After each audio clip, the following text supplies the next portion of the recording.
Chapter 8.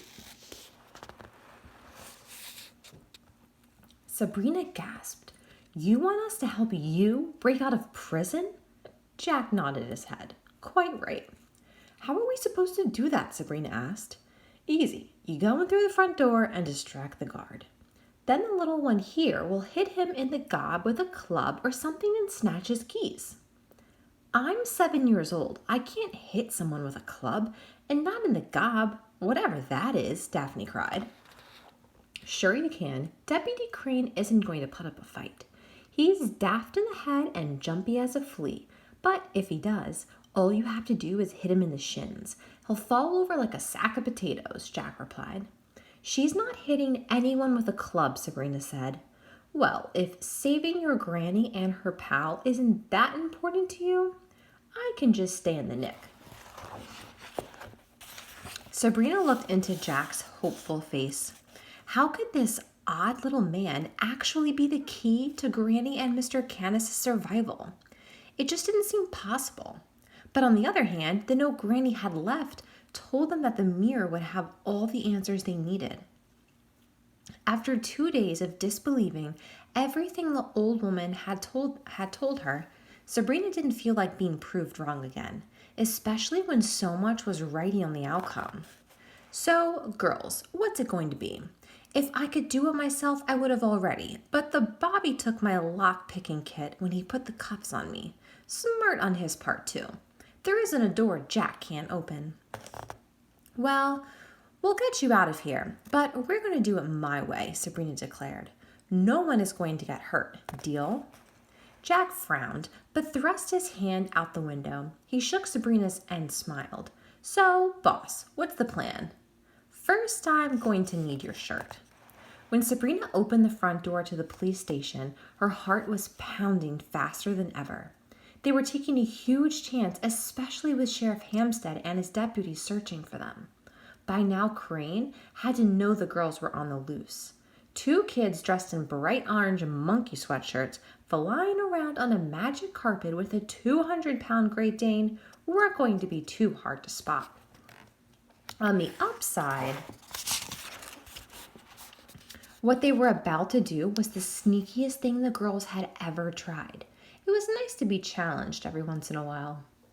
When the door swung open, Sabrina half expected to find Hampstead, Boorman, and Swinehart waiting for them. But luckily the station was empty except for a tall, painfully thin man with a gigantic hooked nose, thin lips, and an Adam's apple that bobbed up and down. Ichabod Crane looked just like the story described him, and he was fast asleep, sitting in a chair with his feet propped up on his desk. Sabrina found the light switch and flipped it off, drowning the room in murkiness. She gestured behind her, and the carpet drifted in, hovering 2 feet off the ground and carrying its own headless horseman. Daphne sitting on Elvis's back and wearing Jack's shirt so that her head was hidden inside. "He's going to figure this out," Daphne whispered. "It's our only shot," Sabrina replied. She crouched down behind an empty desk and cupped her hands around her mouth. She kicked the door shut and it slammed so loudly the poor man fell backward over his chair. Once he was on his hands and knees, he rubbed his eyes and looked around in the dark. "Who's there?" he called in a whiny, high-pitched voice. "Crane," Sabrina moaned in the deepest voice she could produce. The carpet slowly drifted across the room, carrying its headless passenger. "You?" the deputy cried in horror. "You're supposed to be gone." "I have returned," Sabrina croaked. The dark room was creating a very believable nightmare. Crane scurried around the room, hiding behind desks and chairs the best he could. "Crane, you cannot hide from me. I am the headless horseman. I see all." "I'm a law enforcement officer now," Crane shouted, trying to muster all his courage. "A defender of the peace. I can arrest you for riding a horse without a head. That's a serious crime in this town." "Your laws mean nothing to me. I've come for something, Crane, and I will have it," Sabrina bellowed. "What do you want?" the deputy cried. "Your head," Sabrina groaned. Crane burst into tears. "No, please, not my head," he begged. Very well. If not your head, I'll take something else. Anything, what do you want? I want the keys to the jail. Crane was silent for several moments. Why do you want the keys? Would you prefer I take your head instead? Sabrina moaned. Just as an unlucky bounce of the carpet knocked Daphne off Elvis's back, she fell to the ground, toppling a trash can into a radiator. That sound couldn't have been more appropriate, but Daphne was down for the count. Unable to see, she flailed in her costume, causing more commotion and sending the computer crashing to the floor. Crane, who seemed to think that this was part of the Headless Horseman's attack, shouted, "Here, the keys!" and tossed them at Daphne's feet. "Now go before I change my mind," Sabrina said. Crane leaped to his feet and ran, not noticing her as he rushed out the station door. Once she was sure he was gone, Sabrina stood up and turned on the lights. Daphne was still rolling around, unable to see anything. "Get me out of this," the little girl begged. Sabrina unhooked the top buttons of Jack's shirt, and Daphne's head popped up. Elvis immediately licked her face. "You were very convincing," Sabrina laughed as she helped her sister to her feet. Daphne growled, "Let's break Jack out of here." Sabrina rolled up the carpet and flung it over her shoulder, and the two girls raced to find Jack. Down a long hallway at the back of the building were two jail cells. The one on the left was empty, but the one on the right held Jack. He stood with his arms reaching through the bars as the girls approached. "Corking! I told you it would work," he cheered. "Now, get me out of here." Sabrina handed Jack the keys, and he sorted through them. He found the right one, stuck it in the lock, and turned it from inside. The door clicked, and he pushed it open. Elvis lunged angrily at the cell, growling and barking wildly. The big dog sniffed and snarled at Jack. "Elvis, it's okay, he's a friend," Daphne said, which seemed to calm the dog down, but he continued sniffing at full alert. "Crane ran like he'd seen the devil himself," Sabrina said proudly. "I've seen the devil, and you're not him," a voice said from down the hallway. Sabrina turned and found Deputy Crane standing in the doorway blocking their exit. He was so angry he was shaking. "Get back in your cell, Jack," the deputy ordered, pulling his billy club from its strap and swinging it threateningly. "Sorry, Icky, I wish I could help you, but I've got other plans. Now, are you going to let us pass, or are we going to have to get rough?" Jack threatened. Daphne grabbed his undershirt and yanked on it. "You promised no one gets hurt." Jack scowled. "I wouldn't hurt him much," he said. "Bring it on, you washed-up has-been." Jack laughed. "That's what I am, a washed-up has-been? I'd watch what you say, Icky. Things can change in the blink of an eye." "Not in Ferryport Landing, Jack. Carpet, let's wrap this up," Jack commanded, and the carpet lifted off Sabrina's shoulders.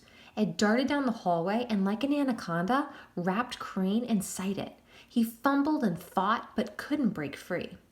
Jack walked over to the rug and patted it lightly. "Nothing personal, Icky, but destiny awaits," he said. He grabbed an end of the carpet and pulled it roughly, causing Crane to spin away like a top. After several rotations, the skinny man collapsed to the floor, overcome by dizziness. Jack set the carpet on the floor and stepped onto it. "All right, ladies," he said as he extended his hand to help the girls onto the rug. Elvis rushed to join them and stood like a guard between the girls and Jack.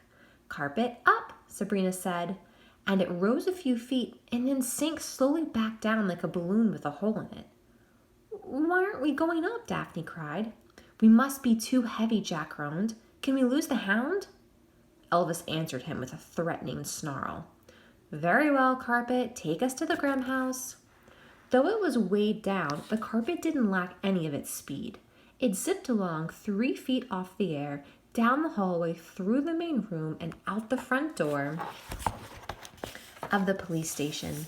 It sailed across the parking lot and made a left into the street, causing a pickup truck to screech to a stop. As they passed, the girls waved a friendly, sorry gesture to the bewildered driver. "That was almost too easy," Jack said. But no sooner had he puffed out his chest Then the sound of a siren wailed in their ears. A moment later, a police car turned the corner and raced in the group's direction. Ichabod Crane was behind the wheel. Tenacious, isn't he? Jack said. Tenacious? Daphne asked.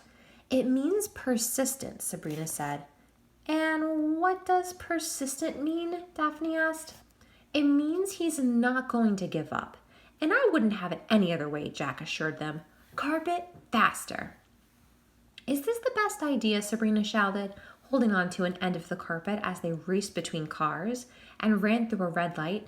We're attracting a lot of attention. It's about time this little burg saw some action, Jack cried out happily. Ferryport Landing, you haven't seen anything yet. Sabrina heard a horrible crunching sound behind them and turned back to see what had made such a loud noise. What she saw stole the breath from her lungs. The road behind them began to rise like a massive wave rolling in from the ocean. It was followed by another horrible crunching sound. She watched parked cars get tossed aside like toys. We're in luck, ladies, Jack said. We've already found our giant. Suddenly, an enormous foot planted itself in the middle of Main Street. The impact caused windows in nearby businesses to shatter. The ground exploded and a gas main underneath the street burst, shooting flames high into the air. What do we do? Daphne cried. We have two choices. Stand and fight and die a horrible, messy death, or run, Jack replied. Carpet, get us out of here, Sabrina shouted, and the little rug sped away. Unfortunately, the giant was not discouraged by how fast the group was making its getaway. A single stride put the monster right behind them, even when the rug increased its speed again. And with every step the big monster took, the pavement crumbled beneath him. Electrical wires snapped, spraying sparks everywhere. The few drivers on the road at that late hour lost control of their cars and crashed into buildings. Jack turned to see the chaos and grinned broadly. Finally, this is getting interesting, he laughed. The carpet took a sharp left turn, and Sabrina felt lucky that she hadn't tumbled off. When she noticed that Daphne was no longer sitting next to her. In fact, Daphne was hanging from the back of the carpet, holding on desperately with both hands. Jack! Sabrina cried. The spiky-haired fellow reached down and grabbed the little girl by the back of her sweatshirt and hauled her onto the carpet. Blimey, this is better than a roller coaster, Jack laughed again as he set the girl safely on the carpet. Daphne hugged her sister. It was the first time Sabrina had ever felt her sister shake from fear. She didn't like it. We're going to get ourselves killed, she shouted as the carpet narrowly missed, being crushed by a delivery truck filled with chickens. Nonsense. We can't die like this. We're immortal, Jack replied. You're immortal. We're not. We have to get off this road, Sabrina demanded. I see. Must be quite a pain to be human, but the carpet picks the route. Just then, an 18-wheeler pulled directly into their path and stopped. Carpet up! Everyone shouted. The carpet slowly rose, sputtering as if it were the little train that couldn't. We're not going to make it, Sabrina shouted. Lie flat down, Jack commanded. You can't mean what I think you mean. Jack nodded, and the two girls reluctantly lay on their backs. Elvis, play dead, Daphne said, and the dog lay on his side. The little girl turned a worried face to her sister. He's not going to do what I think he is he? Carpet down, Jack shouted, and the carpet fell from the sky until it was literally skidding across the pavement. Its momentum carried the group underneath the truck to the other side and down the street. When they sat up again, the young man was already laughing until he looked up and saw the street cleaner barreling toward them. Carpet up, they all shouted, and the little rug struggled higher, narrowly missing the boiling hot water and sharp bristles the machine used to scour the street. The carpet continued to rise until it cleared the vehicle. Sabrina turned and saw Ichabod Crane was out of his car, angrily ordering the drivers of the 18-wheeler and the street cleaner to move. Unfortunately, the traffic problems did little to stop the giant. Its monstrous foot soared high above the commotion and landed only yards from the carpet. "That thing is going to kill someone," Sabrina shouted. "Carpet, we have to get away from the main road." The carpet made an abrupt turn toward Ferryport Landing's farm community. The giant followed closely behind, and the little rug dodged each deadly footfall. Several times, the ugly brute reached out to squash the group in his hands, but each time the carpet zipped out of his reach. He grunted and beat on his chest, but eventually gave up, shaking his fist in the air with frustration. "Don't cry, big boy," Jack shouted to the giant as he disappeared behind them on the horizon. "You'll be seeing me again very soon." As the magic carpet coasted up the driveway, it was barely 6 inches off the ground and seemed to have lost all of its kick. When the group finally stepped off it, the beautiful little rug dropped to the ground and rolled itself up, just as it had been delivered to the girls. Daphne leaned over and picked it up gingerly, the way one would a tired kitten, and cradled it in her arms. "Poor thing is all worn out," she said, cooing. Sabrina looked toward the forest. Hampstead's squad cars were still perched in the tall trees behind the house, but he and his men were nowhere to be seen. Reaching into her pocket, Sabrina removed Granny Relda's enormous key ring and began the tedious job of unlocking all the bolts. Jack watched attentively until she had unlocked every one. Before Sabrina could say the magic words that gained them entrance, Daphne pulled her aside, cupped her hand over her big sister's ear, and whispered, "Should we let him in?" It was a fair question. When they didn't listen to Granny Relda, they regretted it, but they were in a tough situation. Letting Puck inside had turned out fine. Why not Jack? Plus, he was probably the only person in the world who could confront a giant. "I don't think we have much of a choice," Sabrina whispered back. She made a fist and knocked on the door. "We're home." Jack cocked an eyebrow in confusion. "Family tradition," Sabrina said in hopes of throwing him off. "Granny does it and it makes Daphne laugh. So I picked it up too." Daphne faked a laugh. Jack shrugged. "Whatever."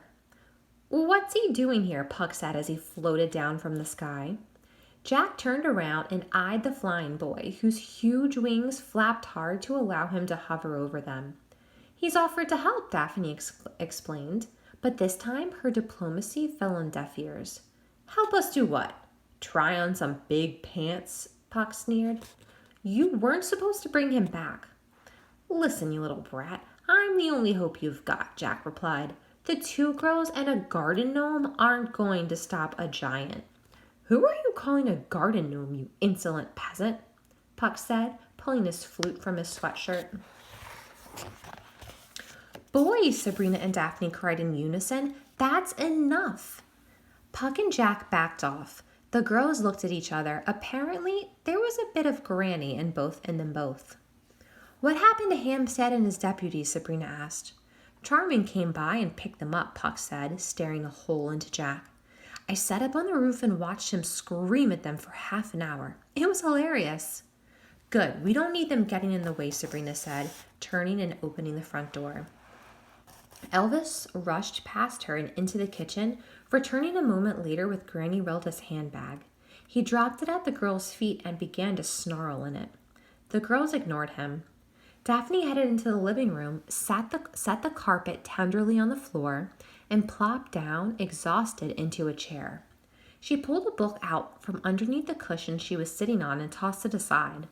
"So this is the legendary Grimm house," Jack said, as he wandered from room to room, peeking behind photographs and snooping around.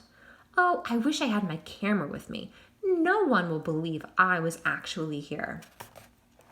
"Make yourself at home, please," Sabrina said. If Jack heard the sarcasm in her voice, he pretended not to and continued his snooping. "So, girls, where can I take a kip?" he asked. Daphne looked at Sabrina for a definition, but Sabrina shook her head. I have no idea what that means. You know, hit the sack, Jack said. You want to go take a nap? I'm zonked. We didn't break you out of jail so you could camp out in our house. Kids, I was on a lumpy jail cot all night. I need to get some rest if I'm going to take care of your very big problem. And besides, my plan can't go into effect until tomorrow night. Tomorrow night? Granny and Mr. Canis could be dead by then, Daphne said. Only if the big boy gets hungry, Jack said casually. I wouldn't worry too much. There's lots of things to eat in the forests. Sabrina watched Puck shake his head in disgust. He clearly thought Jack was a con artist, and she was starting to feel the same way. What's your plan? She asked. Right now, it's best that we don't discuss it. Jack fell into the couch and stretched his arms behind his head. We'll talk about it later. I just need a couple of hours of shut-eye. He doesn't have a plan, Puck snapped. Puck looked at the girls, turned, and stomped toward the door. The girls chased after him. Where are you going? Daphne asked. What do you care? He complained bitterly. You've got your giant killer. Good luck. He slammed the door behind him. What do we do now? Daphne asked sleepily. Sabrina eyed Jack from the hall. He was already snoring. I suppose we might as well get some rest too, Sabrina said, seeing her sister's head droop. She scooped her grandmother's handbag off the floor and set it on the table, then gently urged Daphne out of her chair. Elvis whined at the girls. Sabrina turned and whispered into the dog's ear. Elvis, keep an eye on Jack. The dog's eyes reflected an understanding, and he seated himself like a stone guardian watching the sleeping man.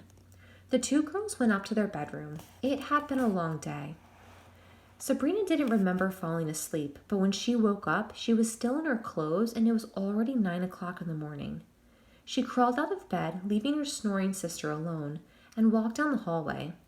She heard a sound from Granny Relda's room and decided to investigate, but when she opened the door, no one was there. She stepped inside and noticed a framed photo on the old woman's dresser. It was of Relda and Basil, hugging happily under an apple tree. As usual, Mr. Canis was standing nearby. His face seemed slightly out of focus, and the camera flash had turned his eyes a bright blue color. Sabrina reached into her pocket and pulled out the photo she'd found in Granny Relda's handbag, comparing the two.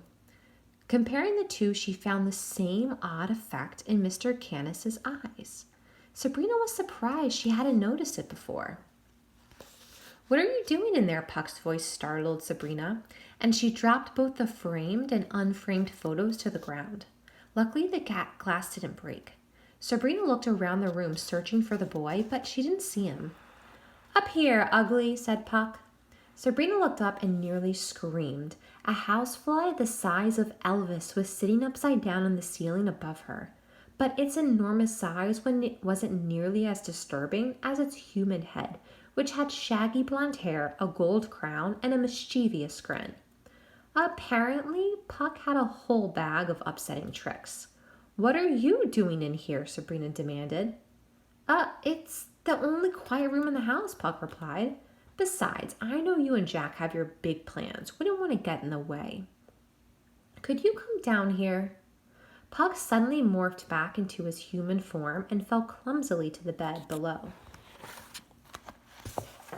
You're being a baby, Sabrina said. Jack wants to help, and you can't stand not being the center of attention. Whatever, the boy replied. But when he gets you into trouble, don't be angry when I remind you that I told you so. If you have a better plan, then let's hear it, because all I've heard from you is the never-ending buzz of your flapping lips, Sabrina snapped. My parents ran out on me and Daphne almost 2 years ago. We've been through the ringer and have bounced around for so long, far too long. I admit it, when we met Granny Relda, I didn't want anything to do with her. But now that I know she's the real deal, I'm going to do whatever it takes to get her back. I have lost one family. I'm not losing another.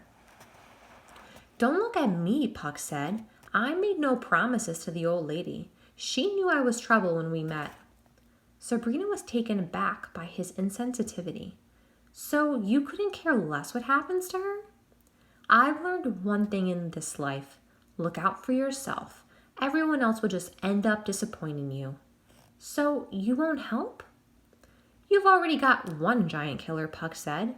Suddenly the sound of Elvis's barking filled the room. Sabrina peered into the hallway. There she saw Jack fighting with Elvis, who was shredding the man's pants in his angry teeth. Get this beast away from me, Jack begged. He's rabid.